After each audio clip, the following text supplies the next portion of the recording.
সেই রোজার ঈদের থেকে নিজে ক্লিন হব ভাবতেছি, কিন্তু সময় আর পাচ্ছি না। কিন্তু আজকে ফাইনালি আর একটা ঈদ চলে আসতেছে, কিন্তু আজকে করেই ফেলবো। আসসালামু আলাইকুম, হাই এভরিওয়ান, কেমন আছেন সবাই? আশা করি সবাই ভালো আছেন।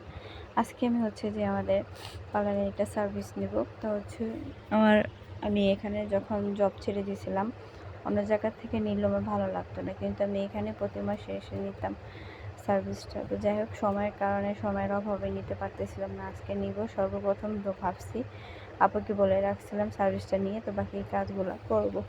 তো যাই হোক, আজকে সার্ভিসটা নিচ্ছিলাম। আর যখন সার্ভিসটা নিচ্ছিলাম, দেখতেই তো পারতেছেন, আমি ওদের বলতেছিলাম যে হচ্ছে যে আমাকে ছেড়ে দিও না, কারণ হচ্ছে আমার এত ভালো লাগতেছিল, মানে আমি পুরো ঘুমিয়ে উঠছি রিল্যাক্সে। সার্ভিসের সাথে সাথে মানে একটা মেসেজও হয়ে যায় শরীরে, আরামদায়ক, খুব ভালো লাগতেছিল। আর এখানে যে আসবেন নিয়ে একবার দেখলে বুঝতে পারবেন।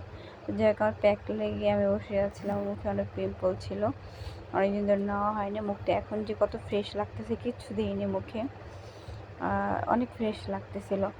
আমার মানে পুরো ঘুম হয়ে গেছিলো, আমার মনে হচ্ছিল না ওরা আমার যদি ধরে রাখতো তাহলে ভালো হতো। যাই হোক, সার্ভিস নিয়ে তো অনেক কথা বলে ফেললাম। তো আমাদের ওই পার্লার থেকে এই পার্লারে আবার চলে আসলাম। এখানে কিছু কাজ আবার বাকি আছে। আজকে নকশা নিয়ে আসবে আর একটা রুমের। ভাইরে ভাই, কাজও শেষ হচ্ছে না, ডিজাইনও শেষ হচ্ছে না, নকশাও শেষ হচ্ছে না। ইনশাল্লাহ আজকে কমপ্লিট হয়ে যাবে। তো এই যে ভাইয়ারা চলে আসছে লাগানোর জন্য, কারণ অল্প সময়ের ভিতরে কিছু অ্যারেঞ্জমেন্ট, তারপর হচ্ছে পরে একটা মানুষের আমরা তো সাথে সাথে থাকি, কিন্তু যে টাকা দেয় সে তারই তো থাকতে হয় সব কিছুর ভিতরে। যাই হোক, ইনশাল্লাহ সবাই দোয়া করবেন আপুর পালাটা যেত আরও হচ্ছে যে উপর উঠতে পারে ইনশাল্লাহ, সবার দোয়ায়। অনেক উপরে আছে, না হলে আরেকটা শাখা খুলতে পারতো না। সবার ভালোবাসার ঠেলা, ঢাকার থেকে, সাইনবোর্ডের থেকে, তারপরে গাবতলী থেকে, গাজীপুর থেকে মানুষ আসার জন্য অনেক হচ্ছে আপুকে রিকোয়েস্ট করে, তার জন্য তাদের রিকোয়েস্ট রাখার জন্য আরেকটা শাখা খুলে ফেললো। তো আলহামদুলিল্লাহ, কাজের মাঝখানে আমি একটু বিনোদন দিচ্ছিলাম। আমি যেমনই হোক না কেন, মনের হাতের কষ্ট থাকুক, দুঃখে থাকুক, আমি বিনোদন দিতে ভালোবাসি, কারণ আমি কষ্টের মাঝখানে কাঁদি না, এখন হাসি। বুঝতে দিই না কাউকে, কারণ কষ্ট বুঝতে দিলে মানুষ আঘাত করে বেশি, হাসলে আঘাত করে না। যাক, আমি সবার সাথে মিশে চলাফেরা করে ভালো লাগতেছে। মাশাআল্লাহ, দেখেন কি সুন্দর লাগতেছে। নিচে লোগো হবে, আরও সুন্দর লাগবে। আরও কাজ আছে, কিন্তু ধীরে ধীরে হবে। তো আজকেই কমপ্লিট হয়ে যাবে। দেখেন, আমার থেকে মনে হচ্ছে আমি এখানে একটা হচ্ছে ঘরবাড়ি বানায় ফেলা। তো অনেক পরিশ্রমের পর ফাইনালি কাজও হয়ে গেল। তো হচ্ছে কালকে হচ্ছে মনে হয় মিলাদ পড়ানো হবে। তো সবাই চলে আসেন, যদি মিষ্টি খেতে চান চলে আসেন।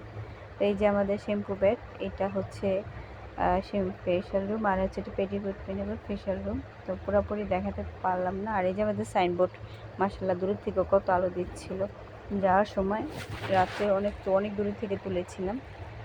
তো কি আর বলবো, সবাই মিলে যখন একটু কাজে ফাঁকে বিনোদন দিচ্ছি, আর ভাইয়েরা কাজ করতেছিল পিছনে, মানে যাই হোক, সবারই তাড়াহুড়া ছিল।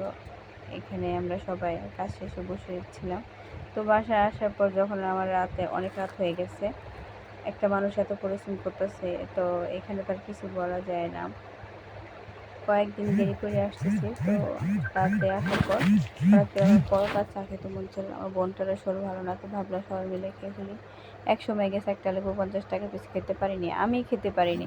আর এখন 20 টাকা দিয়ে মনে হয় এক পাতিলা লেবু নিয়ে এসেছি।